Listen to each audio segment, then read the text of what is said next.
ছোট পর্দার অভিনেত্রী সাবিলা নূর, বড় পর্দায় যিনি অভিষেক করেছেন শাকিব খানের বিপরীতে, সেই সাবিলা নূর এবার ফিরছেন সিয়ামের নায়িকা হয়ে। সিয়াম আর সাবিলা নূরের নতুন সিনেমা রাক্ষস। সিনেমাটি নির্মাণ করছেন বরবাদ সিনেমার পরিচালক মেহেদী হাসান হৃদয়।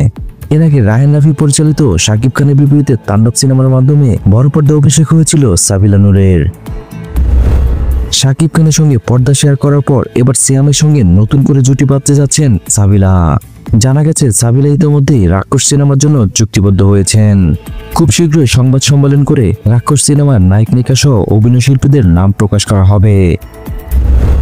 মেহেদী হাসান হৃদয়ের প্রথম সিনেমা বরবাদ। এই সিনেমায় প্রধান চরিত্রে অভিনয় করেছেন শাকিব খান। তার বিপরীতে ছিলেন কলকাতার ইদিকা পাল। তবে দ্বিতীয় সিনেমা রাক্ষসে তিনি দেশি নায়িকা নিয়েছেন। সবকিছু ঠিক থাকলে রাক্ষস সিনেমাটি মুক্তি পাবে 2026 সালের রোজার ঈদে।